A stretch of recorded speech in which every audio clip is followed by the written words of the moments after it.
my channel, and thanks so much for spending part of your day with me. My name is Amber Michawns, and this is Michawns DIY Journey. If you're new here, make sure you go ahead and hit that subscribe button and the bell right next to it so you don't miss an upload. If you are not new here, hey doll, hey! I am so sorry for the unintentional hiatus, but life just got the best of me. If you already know, or if you don't, but if you do, since you're my subscriber, then you know that I have a newborn baby. He is 5 months now, and he has just been keeping me super busy on top of my 3-year-old. So that is a job in itself, just like literally full-time mom, then full-time job, full-time wife, then all that. It's just adding a second child to the mix is definitely a change in dynamics. Like, it changes up a whole lot. So that's why I've been gone for it's like 2 months. I have my DIY journey because I absolutely love doing this when I can. It's such a fun passion of mine, crafting, and I'm getting better at it as time goes on. Definitely a journey, as I've said from the beginning. So I appreciate all of those lovely dolls that have been sticking with me from the beginning and is still here. So like I said, I do apologize for the hiatus, but I am back now, and I'm even more excited. Hi, Caleb. That's Caleb. And I'm even more excited because I have hit over 900 subscribers, and I am just on the cusp of 1,000. So hopefully when I post this one, I will hit 1,000, and that would be so exciting. So I'm super, super happy and super grateful for all of my subscribers, all of the people that watch my videos, all the people that comment, all the people that like them. I really appreciate you guys more than you will ever know. Like, seriously, like, I mean, us creators, we do like these things because we like to do them, but we also like to share it with people and share what we can do. And it's so inspiring to know that people love what I do and actually enjoy watching it and can get inspiration and some ideas. It's super exciting. So I'm super excited that I will have 1,000 subscribers here pretty shortly. I feel like it took a long time, but at the same time, I was so new to everything and not had a clue with what I was doing with these craftings. I really hope you guys appreciate everything that I'm bringing out to you. If you got more ideas, let me know. You know, I would love to get more comments on some of the videos that I do. So I appreciate you guys sticking with me, and I'm super excited for what the future holds and everything that I have going on. But enough of me rambling. Let's get to these DIYs. This is why you came here. These first set of DIYs are Farmhouse spring decor items, and I really love how they turned out. One of them I did actually a while back and wasn't going to include it in a video, but when I displayed it in my house, I've gotten a lot of compliments on it. So I decided to go ahead and input that into this video along with 2 other DIYs that I just did this week. Enough of me talking. Let's go ahead. Well, I'll be talking in the voiceover for the DIY. So enough of me rambling about this stuff. Let's go ahead and get to the video. For the first DIY, I am using this Grateful and Blessed fall sign that I got from Dollar Tree. I lost the footage of me painting it, but I painted it a mineral color. Then I'm going to use some floral that I had from Dollar Tree left over from last year, and this Bless Our Home sign. And I'm only actually going to use the silver plaque sign for it. The first thing that I'm going to do, well, the first thing that I did do is I painted it that mineral color, and I gave it 3 coats. Next, I'm going to cut down the stems on these flowers, and I used about 2, I think it was 2 or 2.5 bushels or of the actual floral arrangement. I actually decided to go ahead and take off the burlap overlay that was on top of the jar sign because I really didn't like it, didn't care for it.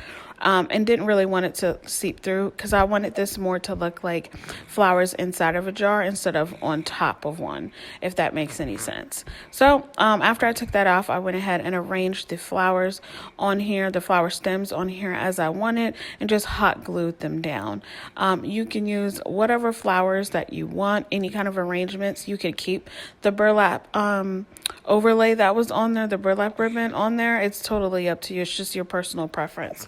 I really love these colors though because they go really well with neutral colors, and it's just a little pop of purple and yellow in there that just gives it even more character.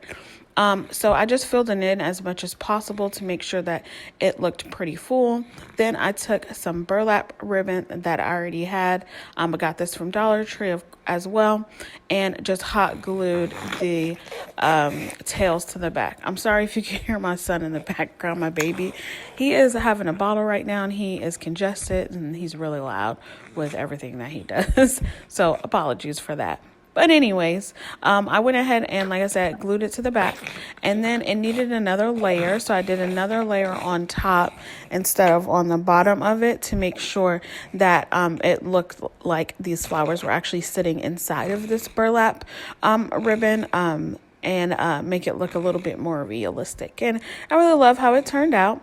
To give it a little bit more support, I go ahead and glue down the flaps together on the seams to make sure that they don't come up or move at all. You can go ahead and fan out the flowers as well as I did to make it look a little bit more full. Then to give this a little bit more dimension and not keep it so plain at the bottom, I went ahead and took some antique white paint that I got from Walmart for 49 cents and started to dry brush it down on the sides. I'm working on my dry brushing technique a little bit more these days, and I'm really loving the result that I am getting. So you can either stop at not putting any paint at the bottom or stop at just doing it to the sides and the corners as I did, or you can go a little bit further like I did. Because I'm working on my dry brushing skills, like I said, I wanted to make sure that I knew how to do it and just keep doing more projects with it. I'm realizing that when you do dry brush, you have to make sure you do it in one motion, like one way. You can't just do it all over the place. So that's pretty much what I did. Then I took this block sign that said "Bless Our Home," took off the sign part just with a flathead screw, and it just popped right off. And so what I'm doing to make this look a little bit more vintage, a little bit more weathered, is I took some more of that antique white paint and started painting it on the edges, realizing that it didn't look right. So I took it off with my finger, but then when I took it off with my finger, I realized I kind of liked the look of it. So I started to put a little bit more paint on it and taking it off with my finger. And then I took a sanding block that I got from Dollar Tree and sanded it down a little bit because I knew that I would give it some scratches and a little bit more weathered look. And so that's what I came up with. And then I glued it to the upper center of the sign. Then I made a twine bow off camera because I'm really bad at making them because it takes me a long time. Maybe when I get better, I'll make another video of it. But I just glued that into the center of or underneath the burlap pocket and above the Bless Our Home sign, and I love how it turned out. Next up, I am using this love sign that I got during Valentine's Day. This was actually from last year because this year they had actually the white signs with the red or pink letters. So that's how you can tell it's from last year. And then I'm using these vases, these small glass vases that I actually got from Target's Dollar Spot, and they were just $1 as well. So I painted these signs truffle from Waverly chalk paint that I got from Walmart. Like I said, this is actually the project that I did last year that I wasn't gonna post, but I got so many compliments on it that I decided, hey, why not show you guys? You guys can get inspiration from it, and this is why I do this journey to share it, right? So next up, what I'm doing is actually going to paint the glasses this mineral chalk paint color. I did a few other projects with this, so this isn't the exact glass piece that I'm actually going to use for this sign, but I had other projects that I was doing. But it's the same thing. You get the drift. So I did 2 coats of this and 2 coats on the sign, and this is what they looked like when they were all dry. Next up, I am using these building block pieces, or Jenga, tumbling tower, whatever you want to call. And I am using some Gorilla Construction glue and going to put these together. Like I said, I did a few other projects during the same time, and what I'm doing right now is just making a stack of, I think it's 4 or 5 in a row to make, my stand for these glasses. And all I'm doing is just taking a popsicle stick and putting it on the flat side of each of these pieces and stacking them up. And I actually let these dry overnight. Next thing I'm going to do is take this elephant colored chalk paint and paint all of these Jenga pieces. I gave them 2 coats. The second coat was actually really, really light. So, yeah. Then after that, after my paint was dry on my sign, I took some white Waverly chalk paint. Now, if you've seen my recent videos, I don't have any more white chalk paint, so obviously this is an older video. But what I did is, this is my first attempt of dry brushing, and seeing that it did not go well, I really did not care for this and really didn't like it at all. But my dry brushing technique has gotten better since, but this was my first attempt at really doing this. So once I've finished that, I place my glasses and my Jenga pieces on here the way I like. I'm using E6000 and hot glue to place all of my glass pieces to make sure that they don't fall off, because the glue makes it stay, but the E6000 makes it stick and stay. Then next, I did this. I don't know why I painted these over white. I tried to make it look something. I have no idea why I did this, but I think this was the reason why I didn't really care for this craft too much. But like I said, I got a lot of comments on it. People really like it. I guess it looks really, I don't know, but people really like it, but that's how it turned out. I ended up taking that heart from the love sign, placing it in the middle, and wrapping some twine around it. And I mean, people love where it is in my house, so there it is. Next up, I am using this Christmas sign that I got this year, actually, and I am actually going to use the back of it. I'm not going to use the front.